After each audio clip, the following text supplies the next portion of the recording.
All right, how's everybody doing tonight? This is Banker Next Door in prime time here. All right, let's get rolling.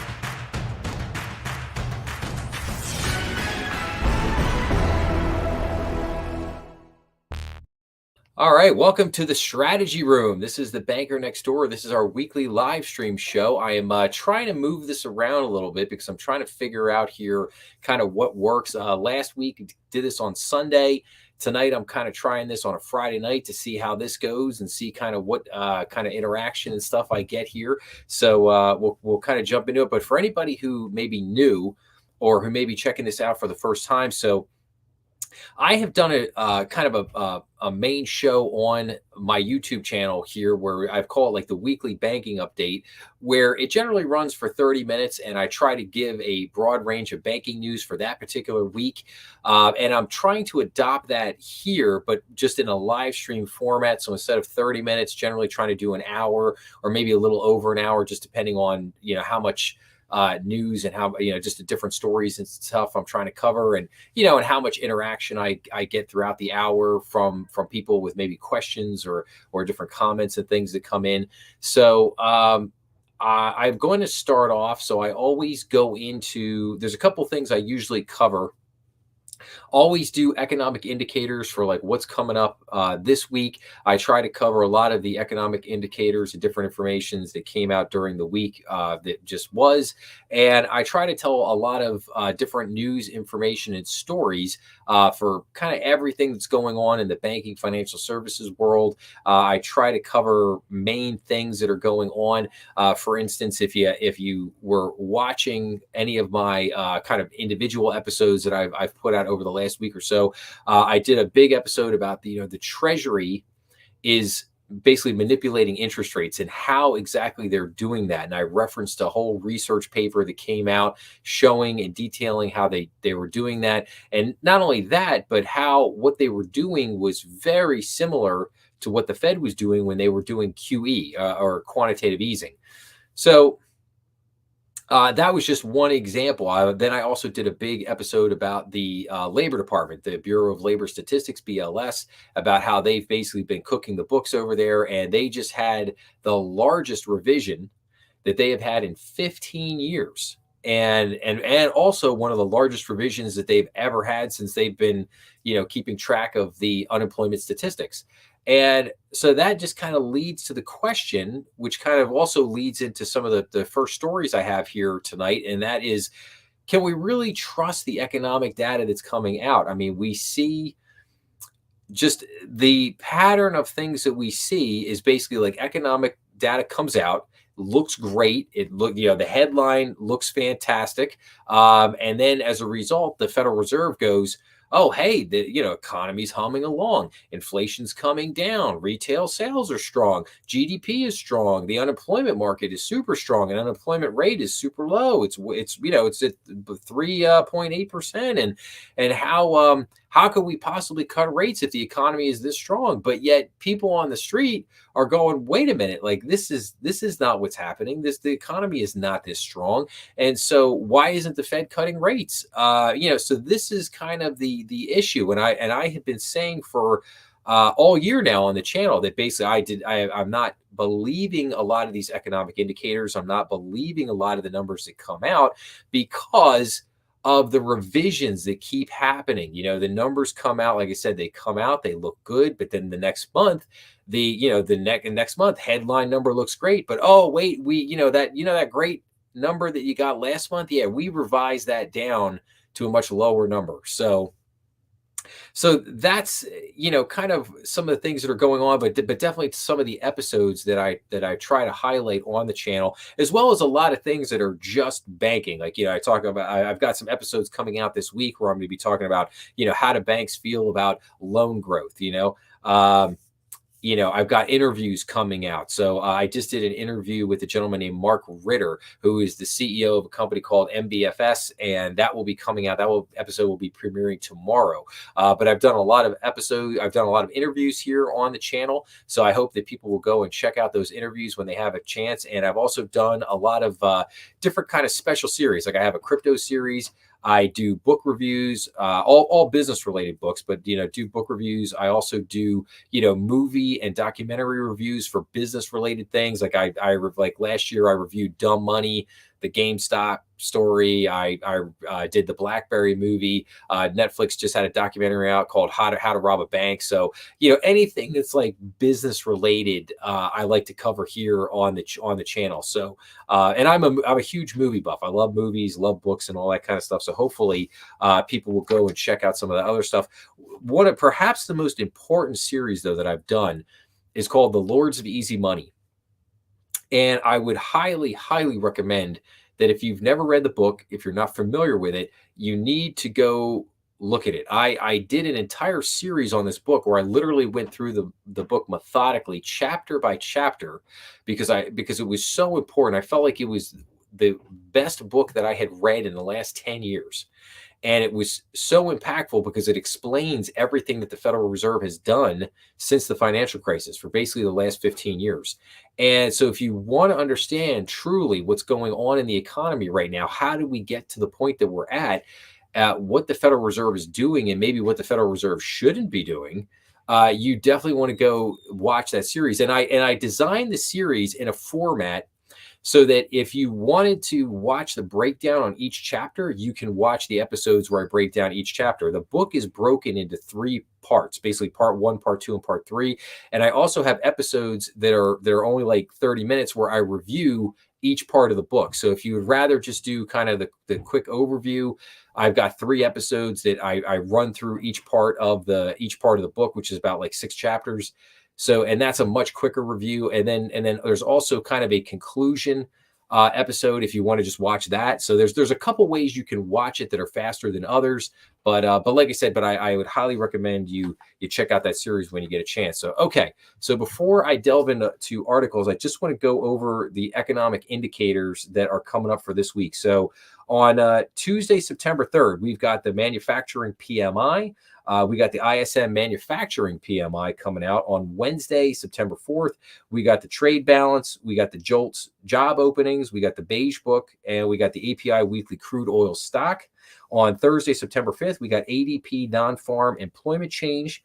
We have initial jobless claims. We have services PMI. We have ISM non-manufacturing PMI. And then on Friday, we've got the average hourly earnings, non-farm payrolls, participation rate, unemployment rate, and the U.S. Baker Hughes oil rig count. So a lot of employment data coming out this week. Obviously, the JOLTS will be big on Wednesday. Beige book will be important, but then Thursday with the ADP non-farm unemployment, initial jobless claims, and then certainly Friday with the non-farm payrolls, participation rate, and unemployment rate all coming out at 8:30 on Friday morning. So obviously, everybody will be on CNBC checking all that out. So, okay, let's jump in. Let's take a look at a couple of things here real quick. So what do markets basically expect from the Federal Reserve right now on interest rates? So now that we had the whole Jackson Hole Economic Symposium, Jeremy Powell came out and gave his big speech and said that basically he's not cutting interest rates, but it's time for a change in policy, basically signaling that he's going to cut rates. So what are some of the key takeaways here? So after Federal Reserve Chairman Jeremy Powell struck a dovish tone in his eagerly awaited speech at the Jackson Hole Economic Policy Symposium on Friday, markets are increasingly confident that the Fed will cut rates steadily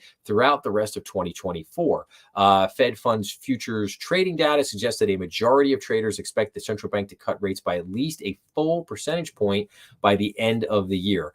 Some analysts see a chance the Fed cuts rates aggressively as soon as September, though some doubt whether economic data will justify such a move.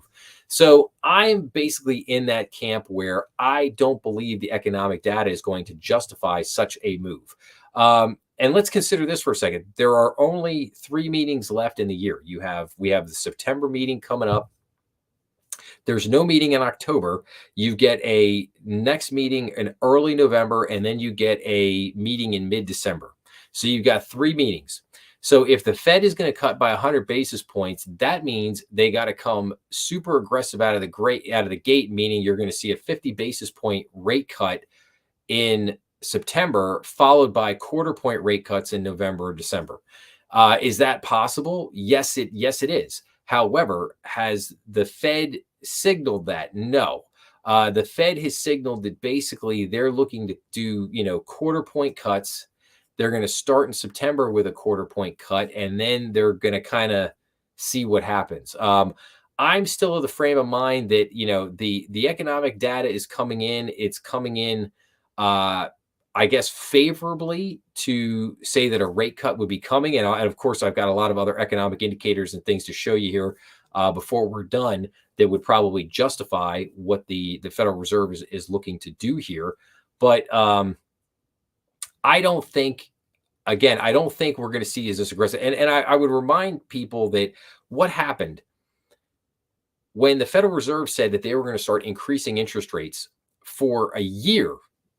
I watch CNBC all the time, watch Bloomberg News, watch Fox Business. They for a year it was the Fed's not going to increase rates. That's crazy. The Fed's not going to increase. They're not going to increase. And the Fed went on one of the most aggressive rate hike binges that they've ever had. And then after the rate hikes were done, what happened? The news media did a 180 and basically was like every day it was like, oh, we're going to have ridiculous rate cuts. They're going to be cutting rates like crazy. Any day now it's coming. They're going to be cutting rates like crazy. And meanwhile, the Fed is sitting there saying every week, every month, yeah, we're not cutting rates. Yeah, we're not cutting rates. Yeah, we're not cutting rates. And there's the guys on TV, all those rate cuts are coming, man.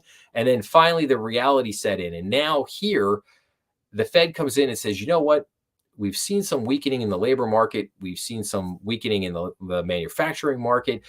Things are not necessarily where we want. Inflation is starting to ease up.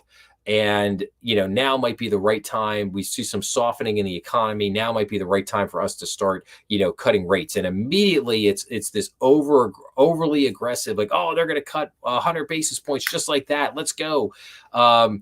And like I said, so I think you kind of watch the reaction of the media here a little bit, or the overreaction, if you will, constantly on their part. And I just don't think that you're going to see that. Like I said, my guess is that they cut a point in September, they see what happens.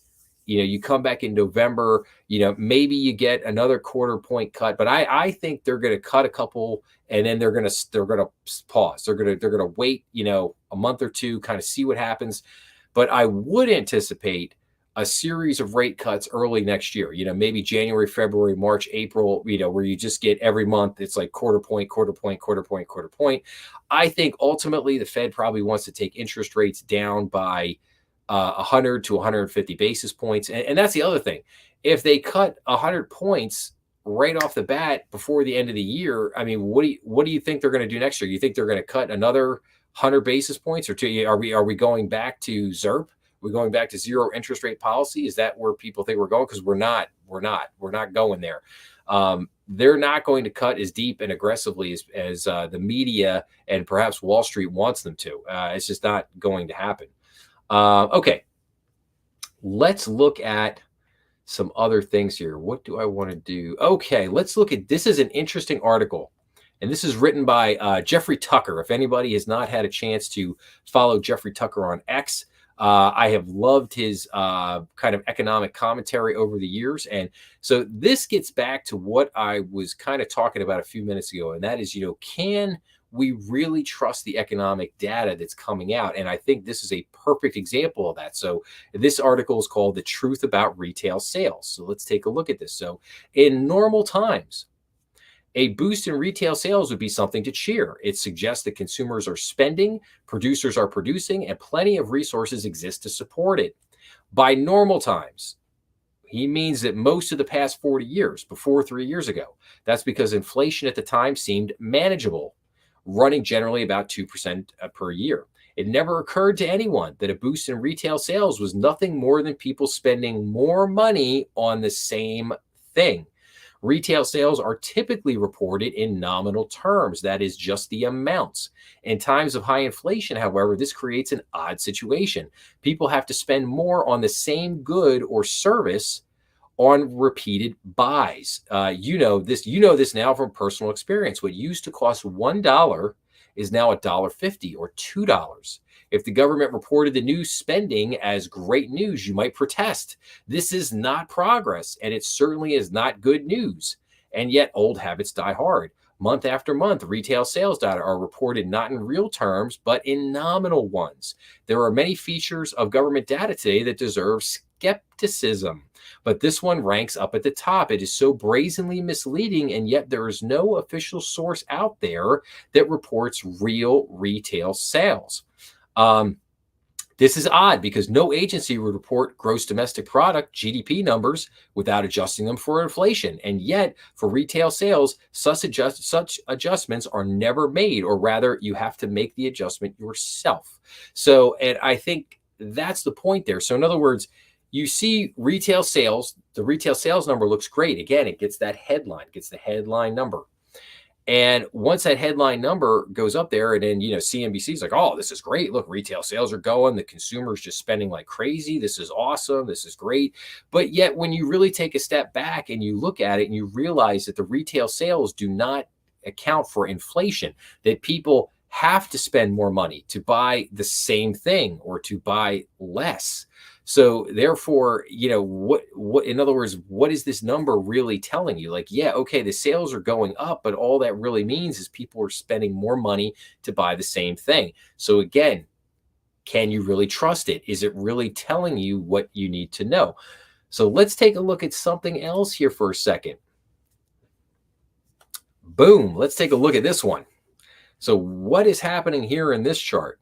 See the red here off to the top. We got credit card debt, ultra high, all-time high here, credit card debt, over $1.4 trillion in credit card debt. And then what do we have here on the other side? Oh, we have the savings. The savings is super low. And what does it say here? So this is not the mismatch you want to see. And where did this turn? Oh, 2021. Huh. 2021 is right when this changed. Look at that. Some people, you might call that the death cross. And so look at the credit card debt ballooning. So that tells you right there that the consumer is running out of gas, that they're basically having to live off of credit card debt because the inflation has just been killing them. They've blown through all their savings and they're living on credit card debt. Another component that I would add into this is the buy now, pay later. If you look at the buy now, pay later stuff, there's billions of dollars there that has exploded in the last 3 years. So I would contend that not only have people blown through their savings, but they're not only living off their credit cards, they're also living off of buy now, pay later. And what happens when all that goes kaput? So, okay. And then a couple other things I want to highlight here before I get into some of the other new stuff. So here was a really interesting article on autos. So as the auto industry recovers, car prices are out of reach for many. So the prices of new cars rose by more than 40% between January of 2021 and May of 2024. So used car prices increased by 52%. So for most Americans, affording a car is far more difficult now than it was before the COVID-19 pandemic, and it's not getting much easier.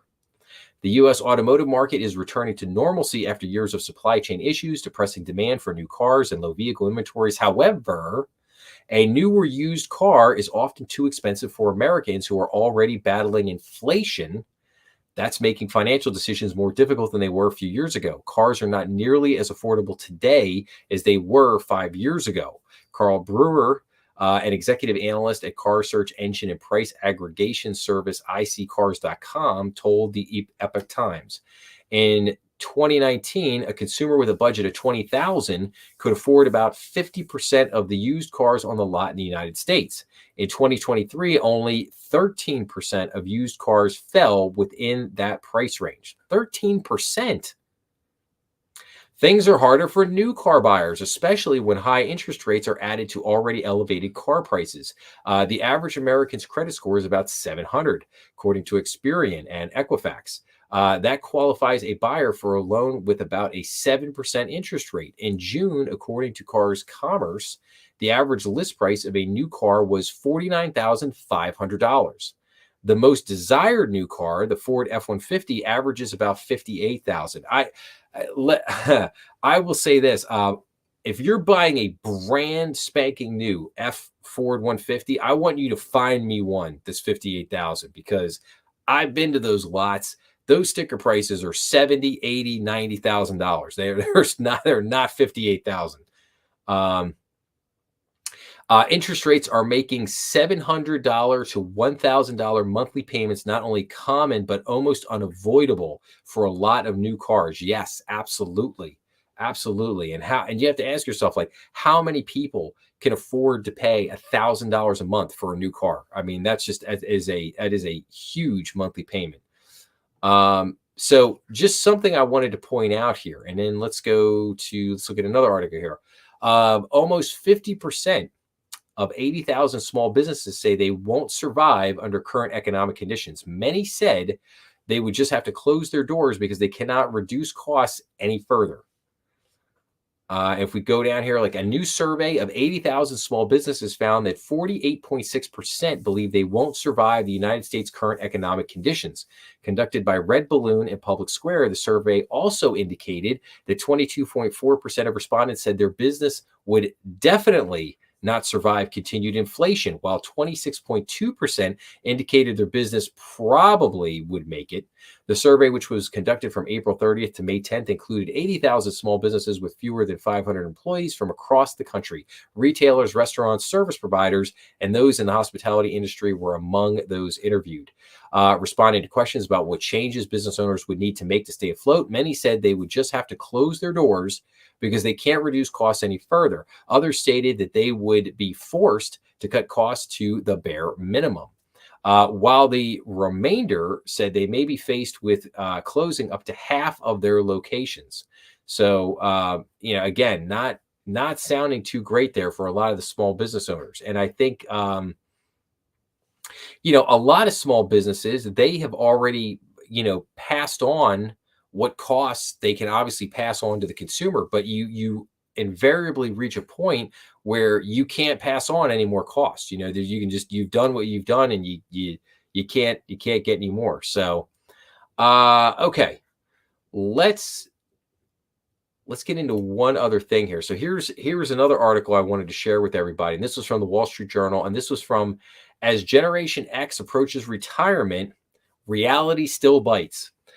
The forgotten generation, born between 1965 and 1980, launched their careers at the start of a massive shift in how Americans work. So I am at the younger end of the Gen X, very younger end. But basically, you have a lot of Gen Xers now that are between the ages of basically 45 and 65. And so the ones that are 65, they're getting very close here to retirement. Next couple of years, they're going to start, when they start hitting 67, maybe 68, definitely going to start retiring here soon. So the oldest members of Gen X are turning 60 next year. Many can't afford to stop working anytime soon. Like I said, born between 1965 and 1980, Gen Xers launched their careers at the start of a massive shift in how Americans work. Companies moved from pension plans that promise steady income after years of service to plans such as 401ks that place employees' retirement destiny in their own hands. Now, I don't want to get off. I'm going to get on my soapbox about 401ks. Okay. So 401ks, in a way they make me laugh, like, because they'll say like, oh, the destiny is in your hands, you're in total control, until you go to start actually investing that money through the 401k. Then it becomes, oh, well, you're too stupid to invest your own money, and the government, i.e. Wall Street, needs to control everything you do there. Here's the little fund selection that you have, and you can only put your money into these funds, and that's it.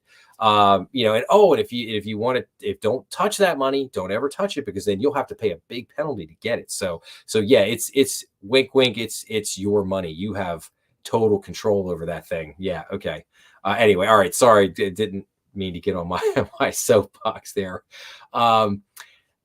So getting back to this for a second. Okay, so some Gen Xers were hit hard in their prime working during the 2008 financial crisis. Others are still paying off student debt. Their children are increasingly living at home well into adulthood, while their own aging parents often require care. Few believe they can rely on Social Security to make ends meet later in life. By some measures, Gen Xers are worse off financially than their baby boomer predecessors.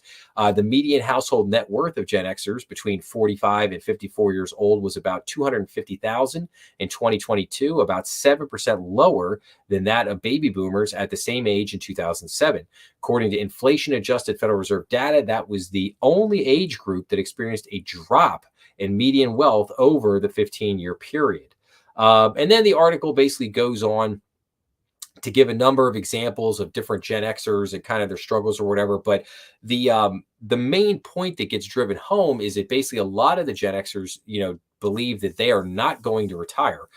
They believe they're not going to retire. They're going to just basically keep on working until, I guess keep work until they drop or they die or they just can't work anymore, whatever the case may be. And a lot of them have just not saved enough money. And some of them have saved, $100,000, $200,000, whatever.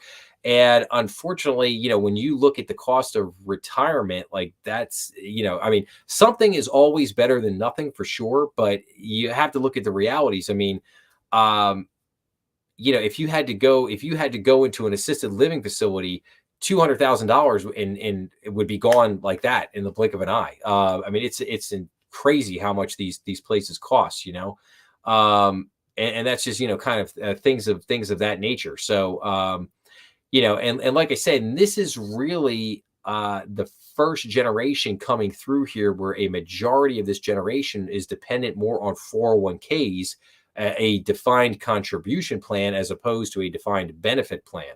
So again, it was just like I said, it was a very interesting article that I saw. I mean, being a young Gen Xer myself, I kind of related to this, and I think it should be a warning to some of the if you're a millennial or you're a Gen Z watching this right now, I hope the message I would preach to you is save your money. Be cheap, be thrifty, save your money. Because at least like I said, the sooner you start saving, the more that money starts compounding, the more money you'll have hopefully when you get to retirement. It's just about navigating the Federal Reserve and the different bombs they throw in front of you from time to time. So okay, here's something interesting I wanted to share everybody. So this is one of my favorite websites. And this is actually the first time I'm actually sharing this on the channel. So this is a website called Shadow Stats, Shadow Government Statistics. And it is done by an economist named John Williams. John Williams has been doing this for a long time, well over 30 years. And I love looking at his alternative metrics. So we're going to take a look at, gross domestic product here for a minute. So here we can kind of see here, we have in this chart here, we've kind of got red and blue numbers. The official number is in red, and the SGA, so basically this is the Shadow Stats alternative number, here is in blue. So, and you can see here from the pattern that the red is always above the blue, meaning that the red number has always been better than the blue number. And we can see here, obviously, on the far left, as we go over here, that 2020, obviously the pandemic hits, we see it come back, and then we see it pop back up. Now, here's the real interesting thing. Look at this divergence here at the very end of this. And you can see that GDP number really pop it back up. But over here, wait a minute, this thing it doesn't even get back up over 0%. And it's still kind of hanging negative. That's kind of interesting. And so it just, and again, I'm doing this for the purpose of basically trying to give you a different perspective, trying to look at something that's not like the mainstream media. So now let's go take a look. This is the FRED. So this is the economic database of the St. Louis Federal Reserve Bank. It's called the FRED. This is the official GDP numbers here at the Fed. So let's take a look here at what's going on. So here we can see the dip from the pandemic. which hit here basically, first quarter 2020, and then boom, we go down, and then we shoot back up 8.7% coming back out, and then it drops back down to 1.7, and then we've kind of stayed in this somewhat bandwidth here. 1.7, it shot to 3, back to 2.3, then to basically 3.46, and then we were down to 1.5, 2.05, and then 1.76, 1.59. And just to give you a hint, like anything kind of below 2.5 is really, I mean, we try to shoot, the number we try to shoot for is 3%. Most of the time, we're kind of in that 2.5 to 3% range if things are going pretty decent. But if you're basically under 2.5, and if you're under 2, the economy's really, really not doing that well. And you can see here, we've been under 2 for quite a number of quarters here. Again, going back first quarter 2023, 1.53, almost 0.93. Then we get bounce back up to 2.02, and then we're back down to 1.25, 1.11, and then we get to 1.35. Now, here again is the interesting thing. What did the headline number say? I want to get you a number here for GDP. We just had the revision this week. Second quarter GDP increase revised up to 3%. 3%. Do we see 3% on here anywhere? The gross domestic product increased at an annual rate of 3% in the second quarter, according to the Commerce Department's second estimate. It is up from the 2.8% advanced estimate released last month. In the first quarter, real GDP increased 1.4%. There is the 1.4% right there. So, and this gets back to what I'm talking about here. They put this headline number out. Oh, GDP is 3%. No, it's not. GDP is 1.3% right there. That's the GDP number right there. First quarter 2024 was 1.11%. 3% versus 1.11%. That is a night and day massive difference. And that gets back to the crux of what I'm talking about here. And this is only one economic indicator. So if you look at the retail sales, if you look at the unemployment numbers, if you look at the GDP, you start adding all this up, and basically you start to get to a point where you're like, okay, the government is basically manufacturing numbers to create good headlines to give the perception that the economy is functioning well, when in reality we've got inflation is driving retail sales. People can't make ends meet. Their savings are gone. They're in debt up to their eyeballs. The GDP is not good. We have 1 million jobs that never existed that just got erased last week. And you start to add all that up, and you're like, man, like things are really not going that great out there. And yes, why hasn't the Federal Reserve, decreased interest rates? But like I said, if you just look at the headline numbers, the Fed's sitting there going, well, why would we cut interest rates? So just some interesting things to look at there. So, and let's see here. What else do I have? Anything? I'm going to come back to the alternative data here on this in a minute, because there's some different things in here. We got unemployment, we got inflation, money supply. Let's look at unemployment for a second, because this is really fascinating. So look at the red line, the gray line, and the blue line. So the red line is so you have these different measures of unemployment. You have what's called U3 and you have what's called U6. The headline numbers you always see in the press are the U3 numbers. And I have always contended for years that is the worst unemployment number you could show is the U3, because it's a very misleading number. The more accurate and perhaps the best number that you could show is called the U6. So if we look at the unemployment rate now, these two things, unemployment rate right here says we're, the red, the quote unquote actual unemployment, would say that we're running about, 4.3, 4.4%. If you look at the U6 number, that's running more like 6.7%, which I think is much closer to what we're at. However, the shadow stats alternative numbers suggest that during the pandemic, we hit unemployment of 35%, and that has come back down, but we're still sitting at 25% unemployment, which is just it's a staggering number. And there's part of me that has it. There's a part of me that could see that because of the way that they drop people off of the unemployment rolls. In other words, you can't find a job for 6 months. Cut you off. Get out of there. So there are some numbers there. You also look at the labor force participation rate, which is constantly kind of messed with to a certain extent. But if you look at that, we might be sitting at 63%, something like that, labor force participation.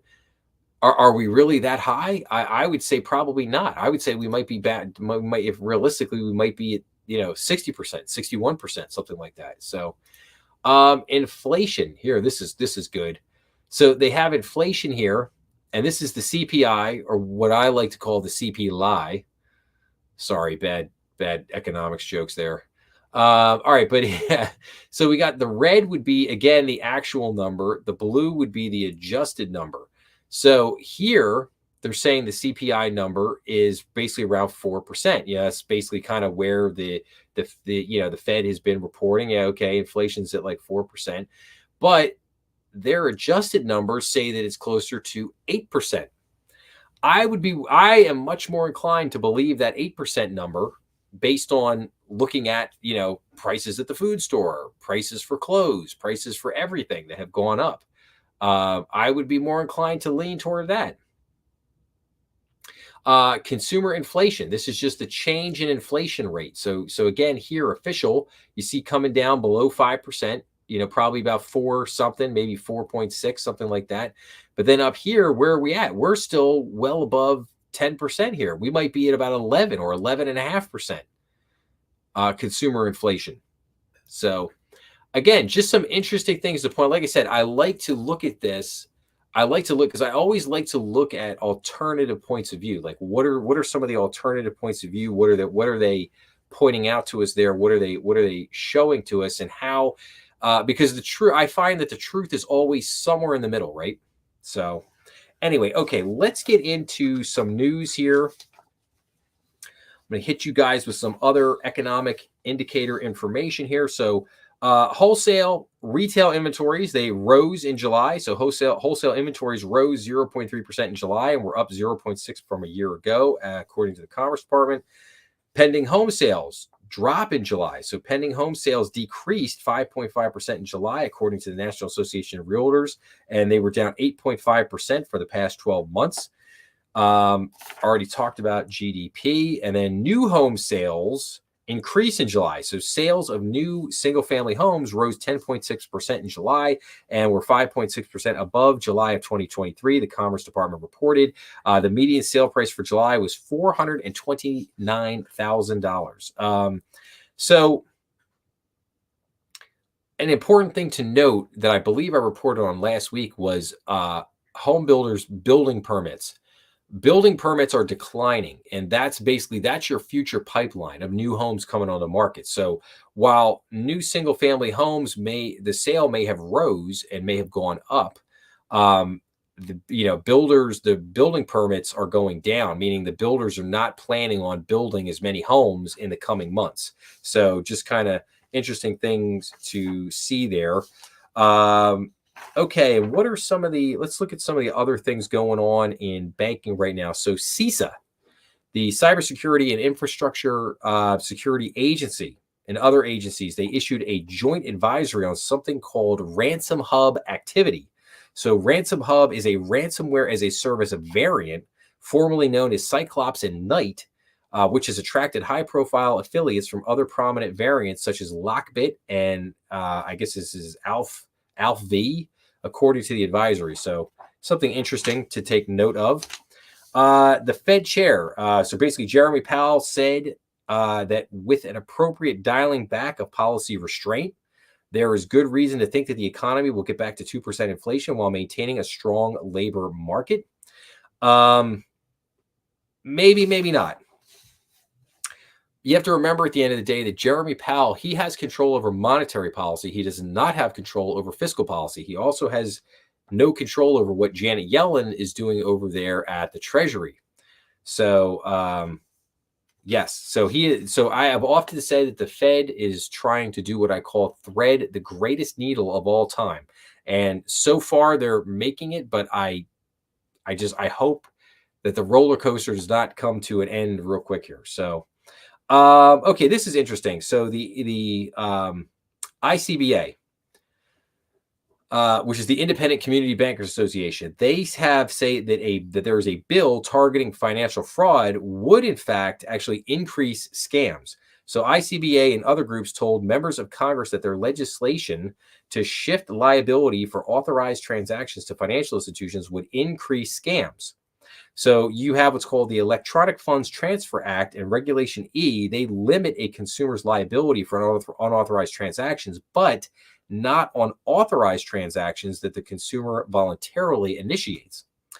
So, but now we have the new legislation. So this is introduced by Senators Richard Blumenthal, Elizabeth Warren, and Rep. Maxine Waters, the dream team, if you will.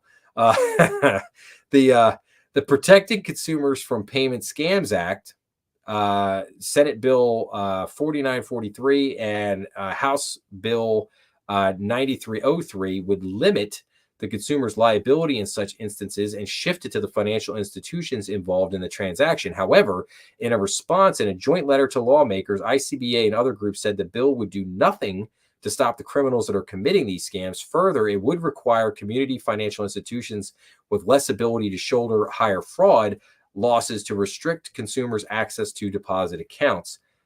Possibly. And they offered an alternative approach that basically said the group said a coordinated national scam and fraud prevention strategy is needed to stop scams and assist consumers affected by scams.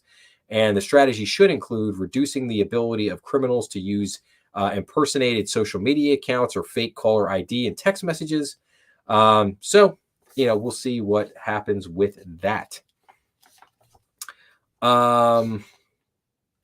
See here. Fed's Waller says domestic networks for fast payments need to be developed before international links. So Federal Reserve Governor Christopher Waller said global networks for fast payments could have to be founded on well-developed domestic networks, or it could end up being a road to nowhere. So details, speaking in India, I have to, all right, sidebar for a second. I have to laugh when I always read these things. It's always speaking from Switzerland, speaking from India, speaking from London, speaking from South America, it's like, can't you guys like go to, I don't know, like Princeton and give the speech? Like, do you have to go to India to give a speech on U.S. economic policy or things that are going on in U.S. economic banking? I'm not saying you shouldn't, but I mean, I don't know. It's that's always been a curiosity to me on that. Anyway, Waller said variation in domestic fast payment network adoption around the world means the value of global interlinked systems is not yet clear. Waller added that the U.S. has seen widespread adoption of the FedNow service in just a little over a year. Waller noted that even when technological connections are in place, payments are not actually will not actually be instant as they travel across systems because of variations in what's called the ISO 20022 implementation, which is the global standard used by most fast payment systems. He added that new multilateral arrangements for interlinking could address the challenges.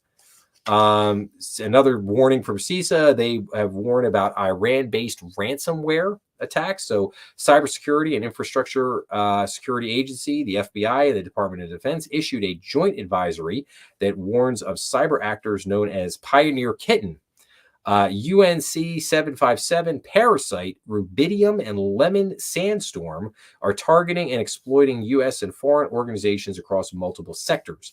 So the FBI investigations show that cyber actors like Pioneer Kitten are connected with the government of Iran and linked to an Iranian IT company. Their malicious cyber operations are aimed at deploying ransomware attacks to obtain and develop network access. So again, things to be looked at there. So, okay, what do we got here?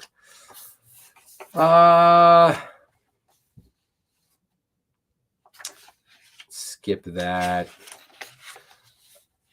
Okay, so again, a little bit more ICB news. ICBA will continue the fight after court denies motion challenging the 1071 rules. So ICBA will continue fighting the Consumer Financial Protection Bureau's 1071 small business rule after a U.S. District Court denied ICBA's legal challenge to the agency's rulemaking. So in a court filing, ICBA, the Independent Bankers Association of Texas, the American Bankers Association, the Texas Bankers Association, Texas First Bank, and other interveners argued that the Bureau violated the law in ensuing its 1071 rule by exceeding its statutory authority and by failing to comply with the Administrative Procedures Act. However, the U.S. District Court for the Southern District of Texas denied the plaintiffs' motion for summary judgment and found the CFPB to be entitled to judgment as a matter of law on each of the APA claims set forth in the suit. ICBA remains committed to challenging this misguided rule and is prepared to leverage all available legal strategies to protect community banks and their customers. So what is the 1071 rule? So the 1071 rule is part of the Dodd-Frank Act, which passed after the Great Recession back in 2010. Lot of the, Dodd-Frank was a game-changing regulation.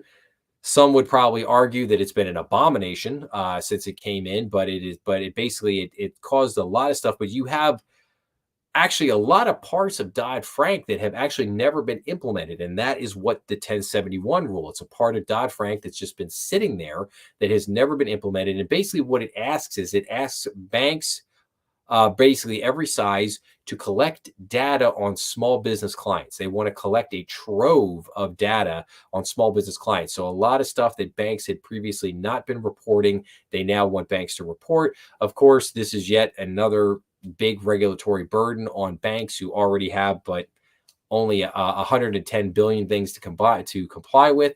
So that's where a lot of the pushback from the banks has come from, is to basically say, hey, listen, like, we've never provided a lot of this data. Some of the stuff we've already been providing voluntarily. So, why do we need to do all this? So that's just kind of a little bit of the background there with that.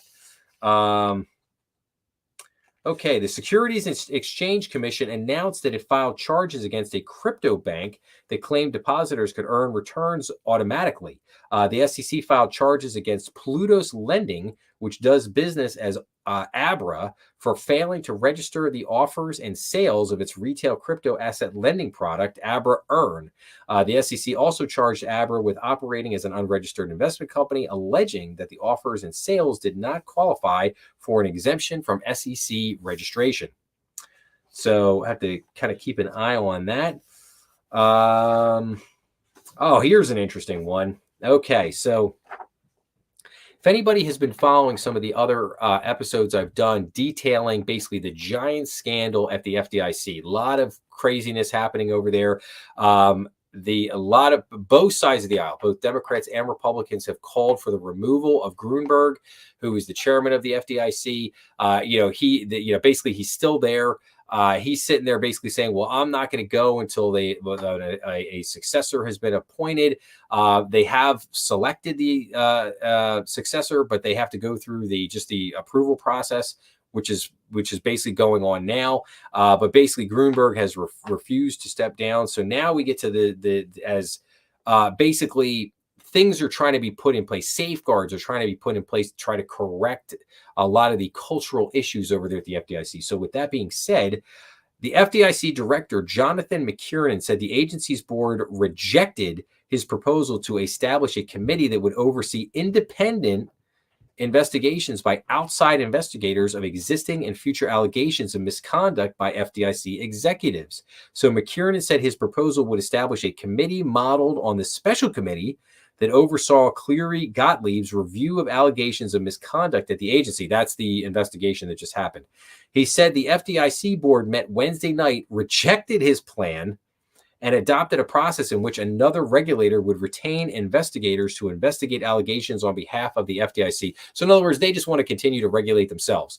How dare this guy come in and suggest that they actually get an independent auditor, reviewer, to come in and review anything that might come up? Heaven forbid. No. The regulators have to continue to regulate themselves. And this is a problem that permeates not just with the FDIC, but basically throughout our entire government. So, following McKiernan's statement, acting controller of the currency, Michael Hughes, said he was surprised by McKiernan's objection and that the proposal adopted by the FDIC board provides a clear path for executives and board members to be held accountable. Yeah, okay. Clearly, Gottlieb's independent review released in April found the FDIC failed to provide a workplace safe from misconduct and that management's responses had been insufficient, to say the least. The FDIC board last week tapped Kerry Cohen, partner at Morrison Foster LP, to serve as the agency's independent transformation monitor to audit its plan for establishing a safe, fair, and inclusive workplace. FDIC Chairman Martin Gruenberg said in May that he would step down once a successor is confirmed. President Biden in June nominated Christy Goldsmith Romero to replace Gruenberg as FDIC chair, but yet he still remains. Okay, so that's that. Let's look at some other headlines real quick here. How are we doing on time? Okay, we still got like another 10 minutes here. So, what are some of the other banking headlines we got out there right now? Okay, so we got the U.S. dollar sinks to new low as job market may set Fed's next move. The Fed's next move. The likely start of the Federal Reserve's long-anticipated rate-cutting cycle in September has set the U.S. dollar to the lowest level against its G10 currency peers in more than a year. Foreign exchange strategists believe the greenback will fall further before it hits bottom. So interesting there. CDFI, Beneficial State Bank, squares up against bank trade groups on CRA. So there's a whole kind of argument that's been going on around CRA right now. CRA is the Community Reinvestment Act. Basically, a bunch of the regulators got together, proposed a whole bunch of new rules for the CRA, but then it got challenged, and now it's sitting here. And now we have this CDFI, Beneficial State Bank, which is basically standing with the regulators saying, no, these are fine. We should keep these. So we'll have to see how that, pays out. So FDIC proposal on change in control notices has potential ripple effects on M&A. So a proposal from the FDIC has the potential to slow investors' share purchases in banks by as long as 6 months. As some advisors said, it could have ripple effects on M&A. The proposed rule related to the Change in Bank Control Act would require investors to send a notice to the FDIC to review before acquiring voting securities. At a level sufficient to trigger a presumption of control, the FDIC anticipates it will receive 52 notices per year as a result of the rule. Investors already have to file similar notices with the Federal Reserve when the bank has a holding company structure, but an exemption has allowed them to avoid filing notices for FDIC-regulated subsidiaries. So kind of an interesting thing. I have done a number of episodes more recently on bank M&A activity, kind of what's happening in the bank M&A space. So if you want some more detailed, kind of information in that arena, go check out some of those other episodes that I did. CFPB proposal threatens further growth in banks' mortgage servicing income. So banks have earned a higher percentage of their non-interest income from mortgages over the past 3 quarters, while mortgage servicing assets remained stable. However, a proposal from the CFPB services threatens this income growth, and servicers may have to modify their business practices in response to the proposal. So again, we'll have to see what happens with that. Banks look for a rate cut to boost credit demand after a weak Q2 lending. So just a heads up, I have an episode coming out probably on Monday, which is basically all about, basically how are banks seeing bank growth right now. And I go in, I basically look at the Fed just put out what's called the Senior Lending Officer Opinion Survey, which is a quarterly survey that they do, basically just trying to look at, how do banks feel about loan growth and what are banks' credit standards right now? Like, in other words, are credit standards tightening? Are they loosening? Do banks think that loan growth is real good, or has demand dropped off a cliff? So if you want more information there, definitely check out that episode when it comes out on Monday. But the bank's loan growth slump persisted during the second quarter and into the third quarter so far, though an anticipated rate cut cycle by the Federal Reserve could boost credit demand. So yes, bank loan demand has been slumping big time, particularly over the last 6 months, the first 2 quarters of the year. And basically, banks are certainly hoping for a rate cut cycle here that will help to get things boosted. But even if the Fed does start cutting rates, it's not going to be a magical elixir that's going to magically, get basically demand back up. And I'll tell you why.